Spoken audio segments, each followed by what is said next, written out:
This is an Envoice Media podcast. You're listening to Just Fake It Coming to LA podcast. Now here are your hosts, Nora and Marina. Hi everyone, welcome to Just Fake It Coming to LA podcast. Here I am, Nora Salim, with Marina today. Hello.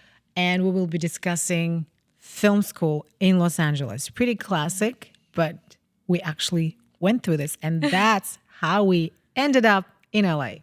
Yeah, pretty crazy story. I know. Brings all the memories, from the film school. All the flashbacks. That's true. Highs and lows, because we've had a lot of those. No, yeah, it was definitely a wild experience that, even now when I think about it, did I really do it? It sounds crazy. It sounds insane. It does. And for lots of people, it sounds really cool. And for lots of people, it sounds like, oh, it's not a profession, because lots of people say, well, if you pay to study art, it's just waste of money. There is also a stigma, but some people who also wanted to do it but never could think it's cool. So let us just to open a curtain to a real life in a real film school in Los Angeles, and then you'll find your truth. Marina, I met you in film school in 2018. Yeah. And, we kind of became friends right away. And I never really asked you, how did you end up in LA in that particular, and why film? Yeah, it's a crazy story, actually. Again, when I was little, I honestly actually never liked watching movies. Oh my God. So that's an interesting turn, to be honest. It was never interesting to me because I was always I don't want to spend my time sitting in front of the box. I have things to do. I have places to be. I'm a very active person, even though I was always creative, right? So I was participating in all the school concerts, all the all activities, everything. I was there. Could you right? sing or dance? I couldn't, but I still did that. I was dancing for a little bit and all the concerts. It was great. But at some point, how I turned into film is one summer when I was studying back in Ukraine university, I was studying Italian language. And basically one summer I went to Italy to kind of practice Italian, to get more fluent in it. And it wasn't interesting enough for me to just take the language classes. So I took this class. It was called Italian Through Film. And I remember that opened my mind. That actually making movies is actually fun. So one day on set in Rome, studying Italian changed your direction of life. Yeah, basically, yeah. It wasn't even set. It was just a private class, right? I was taking with a teacher. He was a director, but he wasn't anyone big or anything, right? But he showed it to me in a way that it became so interesting. And my first movie I actually made in Rome. Not great. I mean, it's okay movie. It's a first movie, It's first movie. It's a first movie, but it's my first baby, and that opened my mind. It's the movies, they combine everything together, all the art forms that I like painting, dancing, music. Everything is combined in film if you think about it. That is true, because every picture, there are movies, mise en scene, right? The picture, it's pretty much a painting. Yeah. The way you show every scene. And for you personally, that was more important, because all the art you love, the final destination of all these art forms was in film for you. Yeah, because you can do the visual art, you can use the sound art, you can do all the physical performance things, the lighting, everything was so interesting to me. And basically, when I came back home, I was like, Mom, listen, this is so cool. I want to do this. This is it. I found it. What did your parents say? My parents were like, well, okay. Not That's really interesting. excited. Yeah, that's interesting. Let's finish the studies at Kyiv University. And after that, we'll think about it, right? Mm-hmm. So, but what we agreed is next summer after that, they sent me to Los Angeles. That was my first time. And I went to the film school that we later went together, but it was in 2015. And it was a short, 6-week filmmaking course. Mm-hmm. And it was so great. It was so good. It blew my mind. They sold it really well for you. They did. They really did. Because everybody who went to short courses, so many people comes back for a real program. Yeah, so then I came back for my master's, basically. And I got my master's in filmmaking. And and like after that, I don't want to do anything else in my life. That's it. I'm sold. Love and hate relationship with film, toxic relationship. Toxic That's the topic of our podcast today. Toxic relationship with film. Anyway, so that's my kind of crazy story, but like it was never actually my goal or something I wanted all my life, but it just happened. And I think that your destiny corrects you in a way where you find where you're supposed to be. And I don't know if it's like this for you, because I know you went to medical school first in Kazakhstan, and then you ended up in Los Angeles somehow. Yeah, summarize what you said. Guys, when you study Italian, be careful. Do not fall in love with film at the same time. I mean, Italian language and Italian culture is already in form of art. no, but like you would think, like I studied Italian, you would think I'd end up in Italy. I didn't. Who would know? Dang, I would probably end up in Italy. I would probably never leave. But it's funny because for me personally, I never really planned to come to America whatsoever. I mean, of course, everybody dreams, but it's just a pipe dream. Yeah. It's like going to space. I always dreamed to go to space. Everybody who asked me from my childhood, what do you want to do? I wanted to be an astronaut. Seriously, dead serious. I even have the letters when I was little writing it. Aww. But who knows? Maybe one day, right? Okay. But yeah, as I said, I actually wanted to study in Europe more than America for some reason. Because, in our countries, Europe is more popular it is. than America. America seems unreal. It's just like somewhere. America just seems too far. Yeah. Just like Australia for me. I've never been to Australia, but it seems too far. Anyway. But Europe is reachable. All your friends go there and it seems safe. Anyway, yes, I went to medical school. But the whole story started way earlier, if you have the time for me to listen. So I remember when I was 4 years old, I saw this like concert on TV, and the television was like old back then. It wasn't thin. Yeah, it was like this box, like this box, and it was wooden box in a way even. Yeah. And then I saw this performances, and I don't know why, from where, because I have no artist in my family. My mom is a doctor. Yeah. So I have no artist, and I just love to dress up and give performances, memorize all these poems out of nowhere. I don't even know where it's coming from. And then I saw this show on television, and I'm like, Dad, I want to go inside and dance with them. Genuinely. I literally thought I can get in back on, like, get in the box. In the box. In the box. So I walked towards the television, and back then the whole back was open. It was electricity out there. So I walked and I tried to put my hand behind this television, and I had this like little injury. Oh no. Yeah, the shocked? electrical shock. Yes. I was like, dang, I still want to go inside, but obviously I realized it's impossible. But I didn't understand when I was 4 how this thing works, how we see these people right now in this box, but they're not here. Okay. So it fascinated me from the age of 4.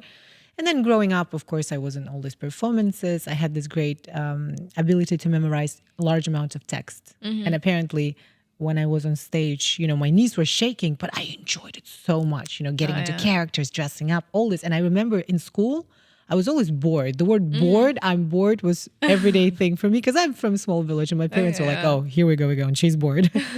That's why I started creating lots of like plays and performances in school. So every month we had something. So every month, it was never just school for me. It was rehearsals after school. Okay. That's what excited me. That's how you made friends. And then we rehearsed, and then we were supposed to, perform. And I remember everything, every performance we did our costumes, and I remember making friends out of it. So it was fun. It was really fun. And it opened lots of doors for me because I became from an introvert, I became more extroverted. I started, speaking out my mind. And especially when you go on stage from the early age, it's way easier for you to navigate later. And, obviously, when I was 16, I didn't know English. So but I always knew that I want to get my master's or my bachelor's somewhere else because I always knew that there is a bigger world out there besides my village. And I didn't travel when I was little, just FYI.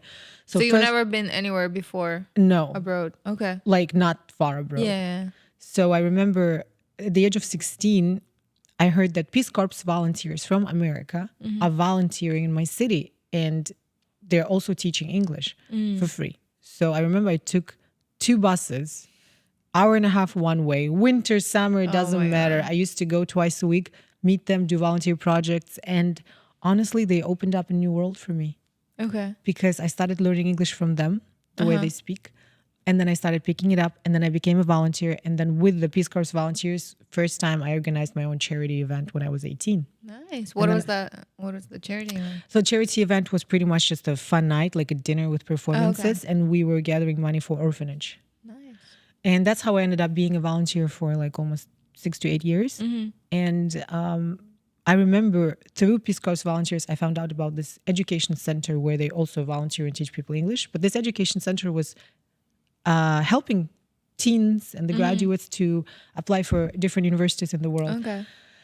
And when I came here, and I'm a village girl, and all these guys, like all the children there are already like, yeah, we're going to like London and there and here, France, Paris, like whatever they're going, Singapore to study. They already set everything up. And for me, it was like, what is going on? I walked in there for a class, and I see all those pamphlets and books from different universities, for advertising. And I see this like red and black letters, and it says film school, and I see acting. And I always wanted to be on camera. I could never do it, but I always wanted. And I was 17, dead serious. That's why I always talk about manifestation and dreaming, because it's important. I picked this up, and I see New York Film Academy, acting classes, blah, blah, blah. And I'm like, Los Angeles, New York, Miami. Honestly, I thought New York is my city. Okay. I was so you wanted to end up in New York? I always wanted to end up in New York. And then I looked at it, I was like, God, I couldn't even close my eyes. Like, God, imagine if one day, I'll be there. But it seemed absolutely surreal. I understand. I was 17. That's absolutely surreal. I can't take it to my mom. I think I even stole one pamphlet and saved it in my bag. I think that's what happened. And then obviously I go to medical school, blah, blah, blah. And during the medical school, that's why I always say you can never see your future based on one decision, because everything kind of aligns at the end. I'm not sure if everything aligned even now, but it's wild. It's wild because I went to medical school. And I was a tomboy in high school. I was wearing glasses. I had like short hair. I was a tomboy. Didn't really wear high heels. And my first 2 months in university, when I was 17, I got recruited to be a model and go to Miss University beauty pageant. Nice. And I was like, you know what? Let me try. It's not really my thing, but let me try. Okay. You got to be open. You got to be open to experiences. So I remember borrowing high heels from my dorm roommate, and then walking at nights in my dormitory, in my dorm to learn. You didn't own any high heels? I didn't know how to know. You didn't even know how to walk in high heels? No, I didn't Wow. know. So it took me 2 weeks. That's crazy. And then I won Miss University. I remember that the shoes were bigger than my feet. So I used to put like some fabrics in there. And I remember on stage, and this culmination, the moment I turn around and make, my poses, I turn around, this whole thing just comes out on stage. Everybody starts laughing. I know, it's such a cringe, but at the same time, it was fun. And I won. Yeah. Who cares? I won. And I remember I was doing the dance, Katna Joe, ready to camper, ready to go. Like the cowboy dance. That was my talent performance. That was your talent show? That was my talent show. Because I didn't know, I don't know how to sing. Okay. It's like dancing was easier. Okay. And I won, and then I went to bigger contests, and I went to Miss Kazakhstan Universe. And it's a big deal. Okay. Yeah, it's like Miss USA. Yeah. So I went there, and I got really huge recognition. I come back, and I was invited to different, interviews on television. And I'm still in medical school. Yeah. But I'm wearing this crown and a stash, and I'm sitting there, Nice. Oh, it's a new Nora now. It's not a tomboy Nora. It's like the chick Nora, like the beauty pageant winner. Do you still have the crown? I still have the crown back home. I think I still, because I had few, because I did so many beauty contests. I had few crowns. Yeah, I had few stashes. But yes, that's what happened. And then invited me to TV for the interview on television.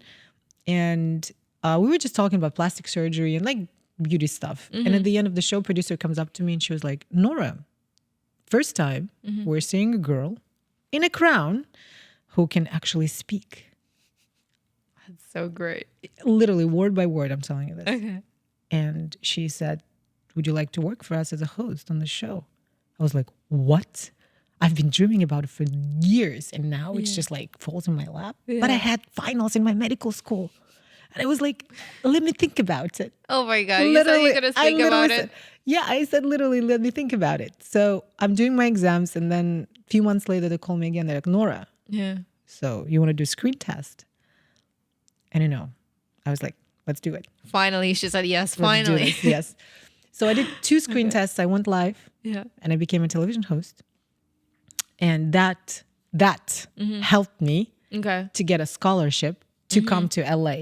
Okay. So pretty much while I was working as a television host, I applied for this film school, New York Film Academy. I never left the dreams. And then we're talking about like 4 or 5 years difference between the first time I saw this and when I was 22, 5 years later, I applied for the film school. I did all the material and I got in. That's crazy. I got in. I was like, wow, I got in, but I don't have money. Because it's a private school, it's in LA. It costs lots of money. So you applied anyway, even though you didn't know. I applied anyway. I just wanted to know if I can get in. I wanted to see my powers. And I did. And that gave me even more confidence to do more. Okay. So I was still working on television. I didn't know how to like get the money for it. And then a couple of years later, I applied for the scholarship. We have governmental program in my country, in Kazakhstan. We have this program where you can choose any university if you meet the criteria and if you pass all the tests and surpass other students, they will finance everything for you. Nice. So I also, when I was 17, I didn't know I can ever get the scholarship. So you didn't even know it existed? I did know it existed, but I felt like everybody who's getting the scholarship were the smartest kids in country. And they are. There's like astrophysicists, like doctors, like all that. And I'm applying to be an actress, like literally get an acting degree for this scholarship. People are being sent to Harvard for like biosciences. And I'm acting and I'm saying like, send me to LA, right? Yeah. So I have this acceptance letter. I have everything. There's like 3 stages. I pass all the interviews. I pass all the tests. There's like tests for psychological tests, history tests, like language tests, everything. Wow. And then the last step was you meet with the Ministry of Education. There's like 20 people at this table, round table. And you're sitting, yes, you have to. It's the last round. What? So I sit there in a chair and I feel like they're not going to give it to me. There's no way. I'm a doctor in my first degree. I did my television work and now I'm applying for acting. They're not going to give it. And back then I already had life set up in the capital. I worked on television. I had a career. Why would I go anywhere? I left those dreams, but I was like, but let me try. Okay. Why not? I was having fun with this. I was not stressing about the scholarship. I just have fun. Okay. And I remember I wear this like leather short skirt, red jacket, and like kind of a top. Full makeup on, this Miss Kazakhstan girl comes in to it's the Ministry of Education. It's like the big people and everybody's like gray suits, everybody. Like super serious. And everybody's so everybody outside this door, there's a line, students, prospective students. Okay. And they're like learning something, reading something. And I just like, hello. What's up, guys? What's up? And it was my work. So I came there for lunch break for this interview. Wow. I was like, what's up? So my time comes in and I sit. So the way I sat, I think was a deal breaker. So imagine there's like big table, there's ministry people and everybody sits like this in front of them. They literally just kind of like, do whatever you want with me. Right? They're intimidated. And they're, okay, ask me questions. I'm going to prove why I have to go out of thousands of students. That's what you have to prove. Why you? Okay. Why me? Okay. So I walk inside, I just sit like that to the chair. And they're like, okay. I'm like, hi, And they asked me, why do you deserve this scholarship? You want to study acting? Yeah. But you had a scholarship to become a doctor. How can we believe you that you actually thriving to do this? Why would we spend hundreds of thousands of dollars on you? And instead of answering this question, I asked them, do you watch our television? And they're like, I'm like, what channels do you watch? Okay. And they listed all the Russian channels or like other channels, but they didn't list a single one, which is in Kazakhstan. And I just replied, well, now you're asking me why I need to go? Because everybody need to watch our television. And I got to come back and make sure everybody does. And I thought they would never give me a scholarship because that was really bold. Okay. But they did. But it is what sold you. Yeah. They did. Yeah. I didn't know. I was walking outside. I was thinking, I failed, whatever. And then 2 weeks later, my friends calling me, they're like, Nora, have you seen you got a scholarship? And it's insane to get this scholarship. I'm just saying. So it is hard. There's a lot of people, big competition. It is a lot of people, big competition. And plus, it's a lot of money. They pay for everything, for airfare, for everything. And to get the scholarship, it's one of a lifetime opportunity, really. And none of the countries really in the world except us and United Arab Emirates have the kind of program like we have. Yeah. Yeah. It's not like student loan, it's actual scholarship. And then And then they told me like I won. And I was like, nah, I'm not going. I literally said, nah, I'm not going. I have a job, like whatever. And then I don't want to like, and then my mom was like calling me. She's like, just go. It's like 2 years. Yeah. You know, go to America, New York. You're going to have fun. You know, they're paying for everything. Come back and continue your career. What's the problem? I was like, fine. Let me think about it. So while I was thinking and getting extensions, the school started at the end of January. Okay. And they call me, I think February 13th. They're like, Nora, your school started like 3 weeks ago. Where are you? Are you going to go? Because if you don't, you're going to never get the scholarship back again, ever again. We're not going to give it to you. And then my mom was like, listen, just go. I was like, okay. And they're like, oh, no, you have to be there this Friday. And it's Monday. I'm like, what do you mean? I'm working. I don't know what are you talking about? How I'm going to go to New York right now? Like right now, this week. They're like, sorry, you got to go. So I extended till next Monday. I don't even have American visa. My visa was ready overnight. American visa ready overnight? No one ever had that before. Let me tell you, just for immigrants who ever received American visas, expedited. Mine was like the beat all the records. So I'm sitting on Wednesday and I'm texting with my the girl who was supposed to help me with you know the whole program, and she was like, "Oh my God, you got to leave like this week. You need a visa." I'm like, "I don't have a visa. How am I supposed to leave? I'm still at work. I literally have a boss and everything." And she was like, "Okay, let me write the embassy that this is urgent." Okay. And this program is really, really established. So that all the embassies know about it. So they know about okay. So she literally sent them email on Wednesday. And I thought maybe they'll get back to me on Friday or I don't know, next week, something. Yeah. But in the morning, 8 a.m., embassy calls. Nora, 9 a.m., you have an appointment. I was like, what? But I have work. Overnight. And I'm like, I don't even have pictures to bring to the embassy. So, oh my God, it was snowing. It was like winter. I take the taxi. I'm like, bro, I need to go to the trade center, find where I can print my pictures. And then we got to go to embassy, but we got to make it in like 30 minutes. He was like, what? I'll pay you. So we go to one trade center. There was no printer. They're not open. Right. I go to another one. We do it somehow. I print the pictures and then I just grab everything. And I remember he drops me behind the embassy and I in the snow like this, literally, I run in the snow trying to make it to my appointment with these 2 pictures like in my work. My boss is calling me like, where are you, you know?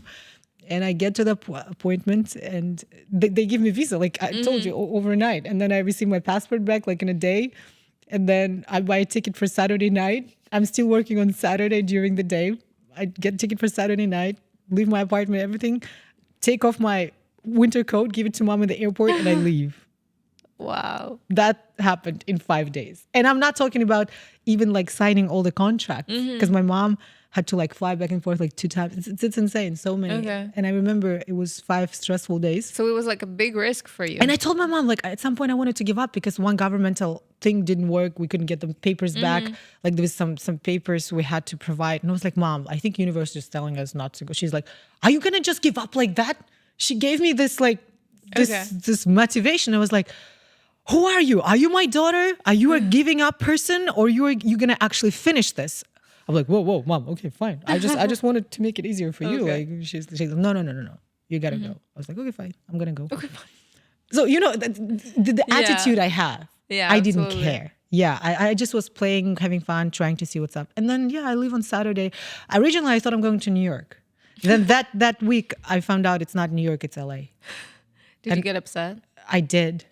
Big time. I did not want to come I wanted to go to New York. I'm like, I love New York vibe. You know, I wanted to go to New York, be this like girly on a train in her headphones and kind of like, yo.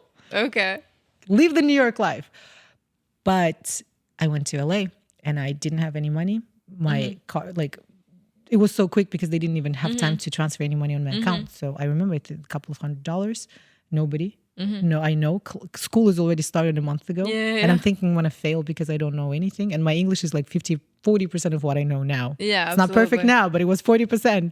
Yeah. And I'm going to study acting, master's degree, which is like very worldly heavy program. Yeah, absolutely. You have to speak. And I remember I land and the first thing I remember in LA, it's out of this window. It's how bright and sunny it is. Oh, yeah, it's almost hurt my eyes.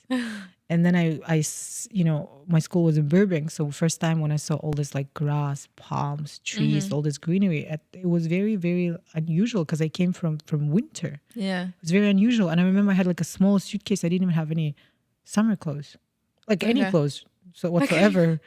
And I slept on this air mattress. Luckily I had like one person I knew through Facebook that I said, listen, I'm landing that time in LAX. Can you please meet me? Can I just crash in your couch? Until I figure things out. Yeah, until I figure out, because my school is starting. And he was so nice. Well, first of all, I gotta tell you that I knew him before because it's a long story. Anyway, so I land and I didn't know if he's gonna meet me or not because we weren't really close friends. Okay. And then he and his girlfriend met me at the airport. They're like, Nora, I'm like, wow, I was so happy because I didn't know what I'm gonna do. Somebody's meeting me, so we drive to his place and I sleep on this air mattress next to the door. And I think I spent my first 4 months in LA like that.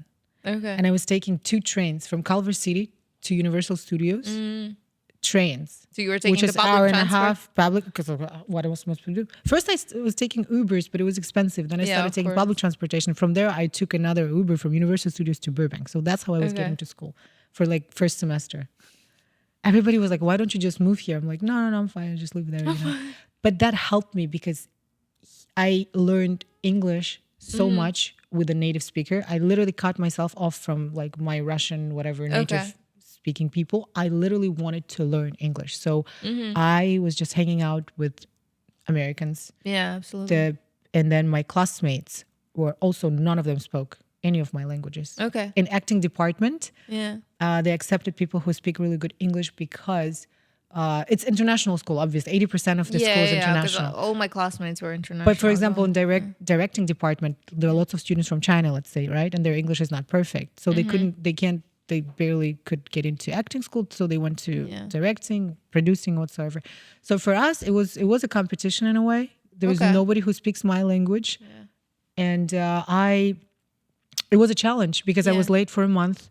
And then I remember when I first started my lections in school, I didn't understand half of what my teacher was saying. Yeah. And the finals were closed because it was already a month. So yeah, the whole thing, how I came to LA and how I ended up in the school, how I ended up being an actor, like the whole thing is just out of any logical line. It's just whatever happened. And everybody is asking me, how can you change things so quickly in your life? I'm like, I did not force anything. It just, everything what came, I was open and accepted, which I thought I needed to accept. And where I didn't want to accept, they're like my parents. My mom was very persuasive about it. But originally, none of my family wanted me to be in art, and they said that I'm wasting the scholarship because I could have studied medical thing and just get a job and be successful in any other field. And then I wasted the scholarship to study art. And I hear that a lot because everybody even was laughing at my work. I remember, oh, what? You were going to study acting? What? And it's something you face, especially back home, because they don't really treat it back then, especially seriously. Now, of course, the industries are growing. Still. I remember the same. I was leaving university, like I finished my bachelor's, and I remember teachers were asking, oh, who's like going to do the master's? And they're asking me, are you staying for the master's? And I'm like, no. And they're like, what are you going to do? And I'm like, I'm going to study film. And they're like, what? Yeah. Because when I graduated from medical school, I was offered 2 positions. I was offered to be a teacher in the medical university when I was studying, and go to do master's degree. And I was offered to be a doctor in another hospital. And then I just didn't accept any of it. I was just trying to get by. I just felt like that's something more out there. There's something more out there. Honestly, I'll tell you one thing. In my system of belief and the mottos, I would say, I always ask myself, how far can I get? Let me try. Let me see. And it's exhausting sometimes. But at the same time, like life is not a one level thing. It's all about either you go down or you go up, or you fluctuate or elevate. So I did go down, I did go up. There was like lows, deep lows in the last 6 years. There was like super up highs, so you never know. I just, at this point of my life, I realized everything what happened to me, it's because I tried. So for me, the pain of regret is worse than the pain of making a mistake. okay. So I said, I'd rather do it than not do it. Yeah, try it. I just thought, what if when I'm dying, I would ask myself, what if I actually took a risk and went to America? Yeah. And I was like, then decision is made. Okay. I'm going. And I'm not giving this as an advice to everybody to act like this, because lots of people say it's wild and crazy. I would still prefer to plan things, but it's just me, not me. I never really plan things. It's just how it goes, right? Out of On passion. pure improvisation. Pure improvisation. Yep. Okay. Yep. True actors. Okay, but tell me, like, I remember because even when I just landed in Los Angeles, right? And you go there, and I came here a little bit before school, right? You had I was time. on time. I planned things. But anyway, and then it was just like, it was so crazy. Like, again, it wasn't like my first time in Los Angeles because I did that before. But when I came for school and, well, the first thing I did, obviously, I went to the Hollywood Boulevard. Like, of course, like, where do you go? You land in Los Angeles, you go to Hollywood Boulevard. And I remember the first thing, like, I exit I think I took bus at that point of time, right? I exit the Hollywood and I'm like, so this is it. And then someone like right in front of me throws up right on Oh my God. the star or something. And I'm like, Whose star was that? I didn't look. So you're like, this was it. And then this is it. Yeah. And I was like, well, not what I exactly expected, but I'm still staying on more positive side of things. And The it smell still of the was, vomit on Hollywood Boulevard. Yeah, it was definitely a downer, but still, it still was so fascinating for me. And still, till this exact moment, I love Hollywood. I love hanging out in Hollywood, even though it's dirty. It's not perfect, but it's just the feeling that I am from Ukraine in Hollywood. It just makes me like go crazy and wild. So just like I love going to the boulevard and to bars there and stuff. But I was curious, what did you do the first thing when you arrived? So there was a girl from East Kazakhstan here already. She was living in LA back then, which I didn't know again. And I kind of was through Instagram we found out. And she found out that I landed. Okay. Because I posted. I landed, And she was like, I'm going to come by. Where are you at? So she came by and she took me to the same day. Yeah. When I landed, she took me to Santa Monica Pier, another touristic spot. Yes. Nice. But it's such a great spot. Yeah. And I think she took me to Santa Monica Pier, and then she took me to a club. I think that the club that was one of the places I've seen in LA. It was One Walk Club. Wow. Yes. And she was like, yeah, so this, life in LA. And she was early 20s, two girls, both like kind of model looking girls, like just going. Yeah, absolutely. And she just showed me that. And then my roommate showed me the Hollywood Boulevard later. I think a few days later. And then we just, had some beers and had some burgers, in and out. But did you have that feeling that like you're in a movie?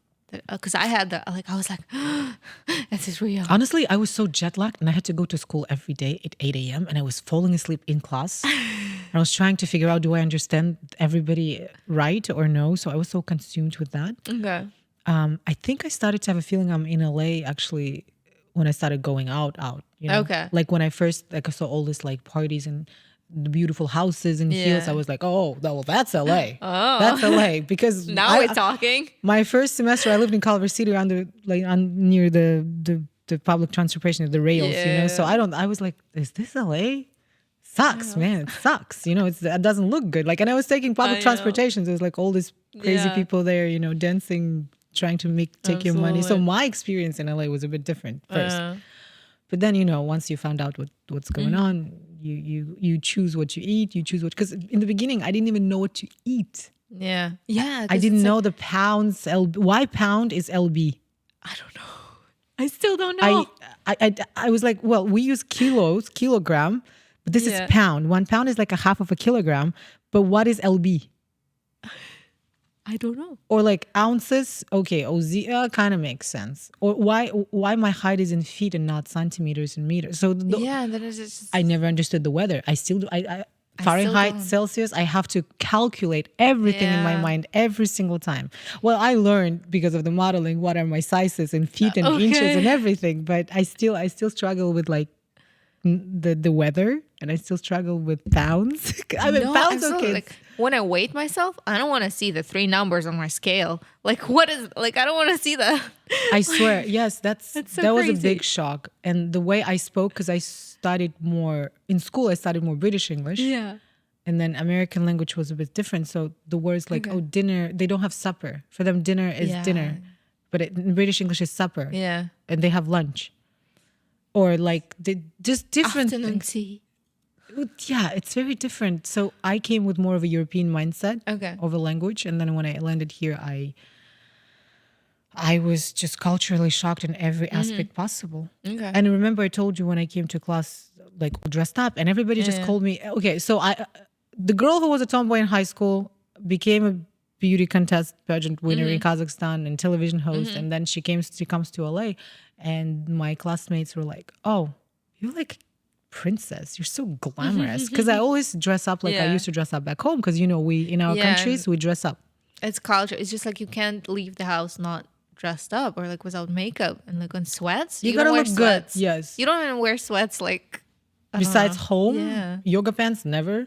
no. No, you just always wear. Even sneakers are not that common. Yeah. Here, I started wearing sneakers all the time. Yeah, more than So there. I walked into the class and I see everybody just laying on the floor, eating their salad, pretty laid back, pretty like. And for me, laying on the floor, it's just what? Yeah. It's dirty. Why are you on the floor? I know. Yeah. I remember. Everybody that step too. on It's this. like- But yeah, and then I started talking to everybody. They found it fascinating where I'm from. But the first thing they said when I walked into the class, and I was late for a month, so they didn't even expect that somebody's coming. Yeah. They thought the class, and they've been together, all these 10 people for 4 weeks now. Yeah. So they and I'm the kinda newbie build the girly relationships. coming in, obviously. This new girl kind of in American school, I kind of felt like in the movie, to be honest. Right? Yeah. I told you. It was You like, new do feel like in a girl. movie. And I walk inside and I'm like, "Hi, my name is Nora. I'm from Kazakhstan." And somebody started just cracking up, just not even saying hi. They're like, "Oh my God, Nora, it's like Borat from Kazakhstan." I was just in awe. I was like, "Is this the master's degree? Is that the in the same right class? place? Are you sure I'm in the right place?" Yeah. But, teacher was like, yo, guys, like, relax. This is Nora. She was late for a month, but she's going to be with you guys now. So, yeah, it was very international. We had, classmates from Germany, from South Africa. And most of them were actually from California. Oh, like originally? Yeah, like Okay. so some from Arizona, but Americans. Okay. And I had a cool classmate who was a Marine. So I was the youngest in the class, apparently.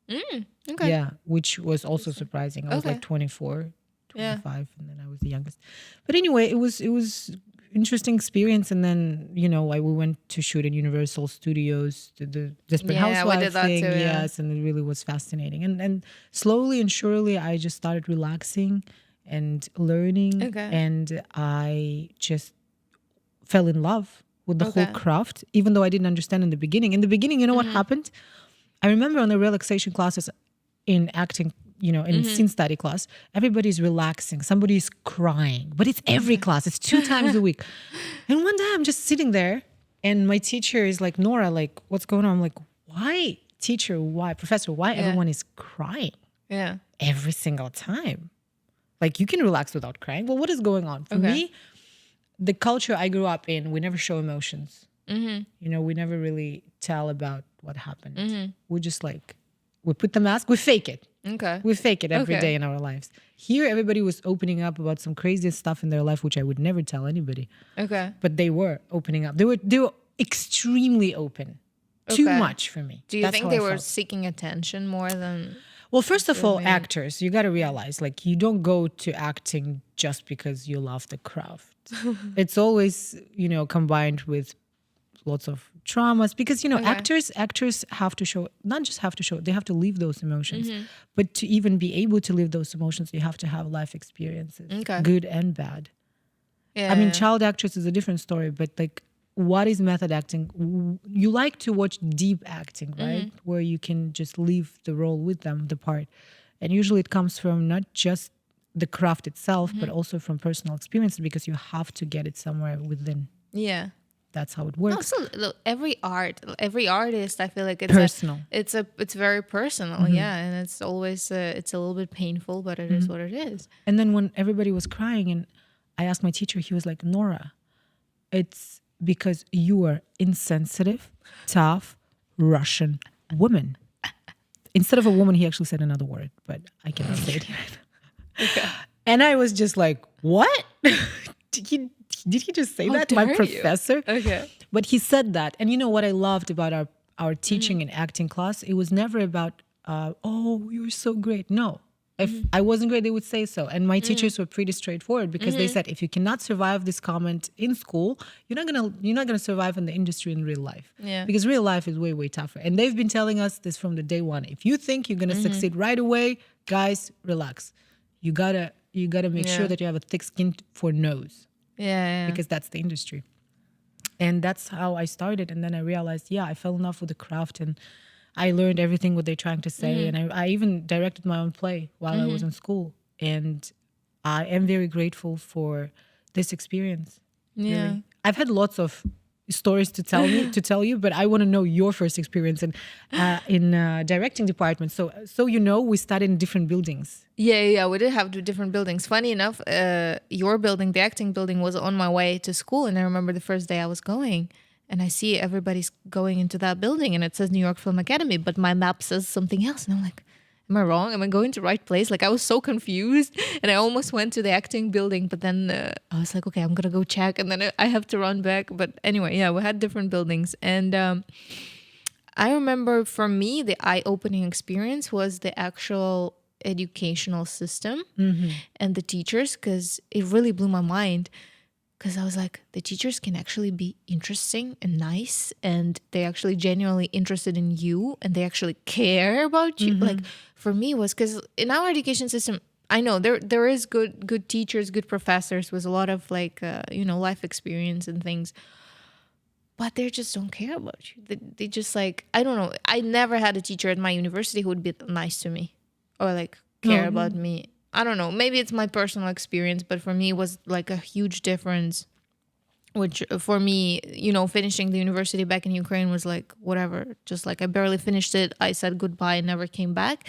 And then finishing the New York Film Academy with honors, where I actually, like, I was in love. I was like in love with the process of learning, of doing things, of like getting the knowledge from all these people, the teachers who are like actually work in the industry. Right? It was just like, it was mind blowing for me. And I couldn't believe it because I remember, it's like when you have conversations with teachers and then they're like, oh, like, do you need help? I can stay after classes and help you. I can like, if you need help, just let me know. And I'm like, you're really going to do that? You're going to stay? Like for me, it's like, why? Who am I? It was insane. And, basically directing and everything, I never really did that, and it was so scary for me because basically a director is the boss, right? Is the person who bossing around everybody else. And for me, this whole experience was about also kind of faking it. Like, faking the confidence, because when you have a lot of people under your like management basically, right, and you have to tell everybody what to do, and especially when you're a director and you have like, I don't know, the camera department guys, like big strong guys who are like, okay, so what do you want us to do? And you're just like, in your mind, I'm like, I don't fucking know, I don't know, but I'm like, I want you to put that light like outside the window. And then he goes, and I'm like trying to figure out what else like to do, because like it's scary. It's a scary experience, and but I'm grateful for school. Again, we also had a very international class, and everybody was kind of scared the same way as I was, so that was kind of easier for being in that atmosphere. And again, I know that a lot of Americans, they didn't actually cope with the things at school. I don't know if you guys had the same problem, but like basically the school, it was 5 days a week, and then every weekend we were shooting. Yes. Right? So we didn't have any weekends, and then the school was basically the whole day. It was 8 a.m., right? I think so, till like 7. Because like it was your whole day, and then you come, you do your homework, and then you come back, and then weekend you shoot. So basically we didn't have any like free time basically, which was, we didn't have summer breaks. Yeah, no summer breaks. After every semester in this school, we had like 7 to 10 days vacation, and then we come back for another semester. That's how it was. Yeah, but like I was totally okay with like, because like basically I came here, right? I didn't really know anybody, so I actually didn't really have anything else to do, right? Like really speaking. But I know a lot of Americans who had like families and stuff. They were like, what is this? Like I don't want to live like this. I never had a problem with the schedule. It was really busy. Like till 10 p.m. we had classes, and then we rehearsed and memorized stuff on the weekends. It was never really a problem for me because again, I came here to study. But it did change my life because the person I came first time and the person I graduated and I am now, I think, are very different people. And I like that process because I think the worst advice you can give to a person is stay the same. Person should never stay the same. Person should grow. And for me, it was painful, but it was a growth. I'm not sure where it's gonna go eventually. Okay. Hopefully in a good places. But where I'm at now, I'm very grateful for everything what happened. And the school system in America definitely changed my perspective to the whole educational world, because here teachers, well, first of all, in our countries, teachers has to dress certain way. It's all very formal. You have to, and everything. There's lots of formality and lots of like everything has to be by book here. And maybe because also we're in art school. That's also matters. It's also different, because we didn't go to art schools. But I still feel like I know some people back home from art school, and it's just like it's not fun. It's all by book there. Yeah, that they read books, they write things, but they never actually film things. And what I like about the education system here in this film school, because it was very hands-on. We started shooting on the biggest studios in the world. So imagine like back home, if I would go to film school, I would learn Soviet Union system, which is great. Tarkovsky and all those great directors back then. And they had the lots. But shooting on like in Universal Studios, Warner Brothers, like all those big places, and you actually worked every other week on those lots. No, I remember they brought us the first time they probably brought you guys there too. It was a Universal Studios back lot, and it was the lot where they shot, like, it was a one tiny scene, no one had noticed it, but from Pirates of the Caribbean, where like Jack Sparrow is running, and it was like what? Yes. It was mind blowing. It was just so crazy, like, to be there, and I was like, they were standing here. They were like right here, the energy, and like you being able to film there, your stuff, your content, your films there. And remember when we were graduating, the thesis films were shown in Warner Brothers. Yeah, in Warner Brothers. So my thesis film was shown in Warner Brothers on a big screen. So it was a big deal for me, to be honest. And what I liked about the school, it was very, very tight schedule. It was very hands-on. We studied everything and everyone. Like literally, I learned how to write scripts, how to edit, Avid program, whatsoever the programs are there, produce, pitch your project, and then act and like film, like sound, everything, because it was so hands-on. Yeah. So I think I'm not promoting this particular school. There are many, many film schools, but with this school, we just had an opportunity to just kind of dive into work process faster. Yeah, because it's our experience. We're just sharing what we went through, and for me, it was just like mind blowing, open mind. I don't know, change my world, Hogwarts thing. I don't know. Maybe like I recently first time for work stuff, I went to UCLA, and I saw UCLA campus, and I'm like, it's beautiful. Wait, it's so pretty, and I'm like, wait, you can study here? You can like live in this atmosphere? And it's like, it seems so cool for me. And I was just like, I always wanted to study abroad to have this life like in these movies, American movies about college, because they always have beautiful campuses. But our school doesn't really didn't have campus. No. Yeah. And when I saw USC and UCLA, I was like, I could have go here. Yeah. Seriously? And we already paid for this? But now I'm thinking, okay, yeah, it's fun. But it is what it is. Everybody ended up here in LA in the same industry. So who cares now? But still, I fell in love with this campus. I wanted to get my coffees in the morning in this campus and like interact and lay on this loan. Because I remember in our school, we didn't really have this campus thing. Yeah, we don't have that thing too as well. But like, if you think about it, all our knowledge about the America, right, and American cultures comes from the movies. That's true. Right? That's all we saw. We saw it in the movies, and first in the movies, it's so cool. I remember the first time I saw school bus here, and it was on set. Yeah. I think the school bus was taking us to the sets. To the sets, yeah. And I remember me and this guy from South Africa, Misko, my classmate, we're taking pictures like, American school bus, finally. And Americans, like my classmates, they're like, cuckoo. Yeah, like, because it's just the bus. Yeah. And for us, it was a symbol of every teenage movie we grew up on. And we like the Mean Girls and all that for us. It's the touch of this Hollywood. So our perspective was like, we are touching the magic, something we dreamt about to see in real life. And for them, for my American classmates, it was everyday life, the way they grew up. So every time I was fascinated by something, they were laughing, not like evil laugh, but they were like, oh my God, you're so cute. You're so cute that you're fascinated by these little things. So yeah, Which is those crazy. those things are great. Yeah, even now, I sometimes like, you're around, you do things, you forget about something. And I catch myself sometimes when I'm driving, right? And I'm driving past Hollywood or something and I see the Hollywood sign and I'm like, wait a second. Los Angeles. Like, you forget about that because, like, basically your life becomes just a regular thing, right? And you just forget where you are because you have the same problems no matter where you are, right? In Kazakhstan, Ukraine, or Los Angeles, right? You have to Yeah. drive somewhere, you have to be somewhere, you have to do something, you have to make money, right? And then you just forget. But then at some point of time, you just raise your eyes and you're like, holy moly. Holy moly. And I found this interesting thing now when I talk to my friends. Yeah. Even though they know my languages, I'm literally telling you, this is the truth, guys. My English might not sound perfect, but we interact, even with people from my own country right now, in English, because it just sounds easier. Like, hey, what's up? Good morning. What happened?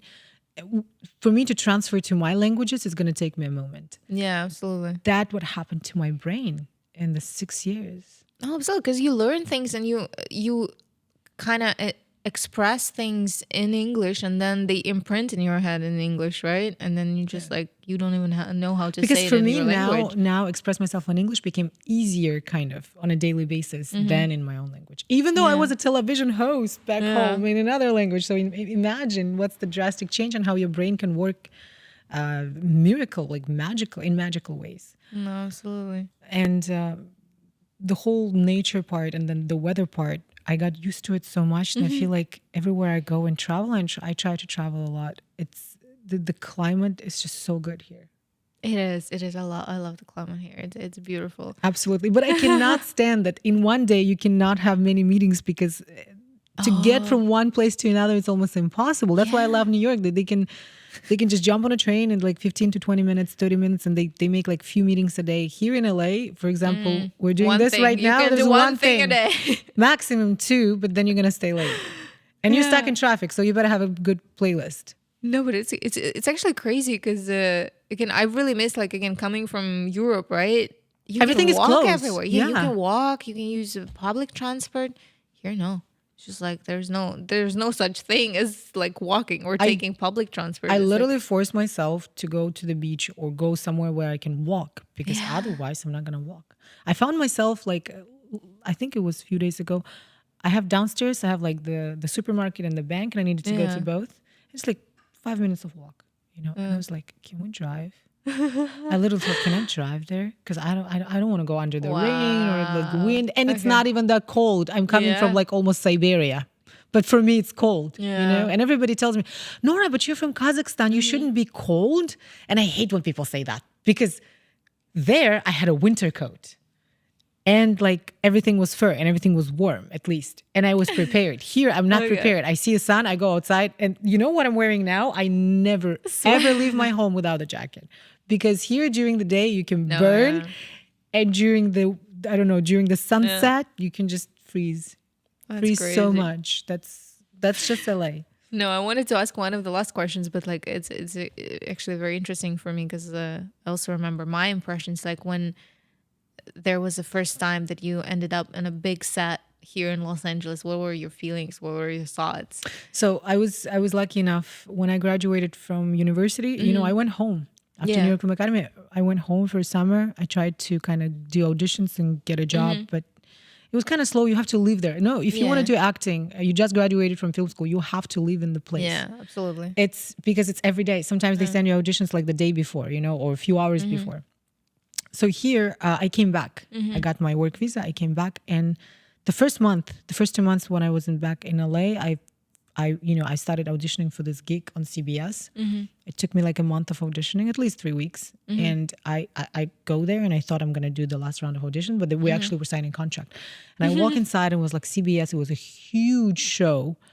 And there was like a bunch of makeup artists, the hair people, producers, everything on time. You have like all these badges, like security.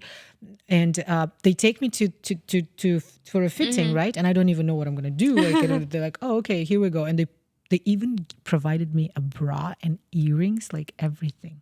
Wow. Like shoes. Oh, what shoes? It's like being a star for a moment where you have like bunch of assistants and they're like, what size are you? This one. And they bring options, Wow. new ones. And then, but it's normal. Like obviously it's Yeah, normal. okay. It should be normal. And Yeah, but like when you were when there, the was first it? time, like Yeah. on CBS, you know, and it's like, wow. I was like, wow.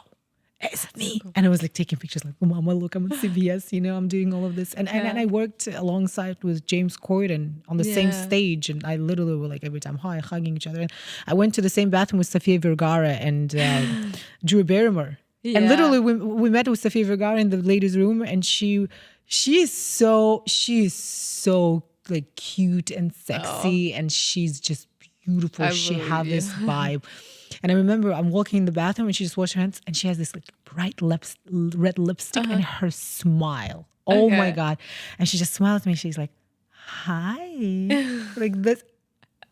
If I would be a man and I'm not a man, I was a girl and I'm just like, oh my God, it's Sofia. Wow, I Sofia love her, yeah. Vergara. It's wow. And the energy was insane. And I realized, and I remember during my studies in acting, I had a mentor, my teacher, he always told me, A-list actors overall want to work because they're stars. So the stars, they want to work with the stars. Yeah. So fake it. If you act like a fan on Yeah. set with these big dogs, Yeah. they will never respect you. You got to be professional. You got to just do Okay. your job. Never act like a fan. Never try to be like, I love you.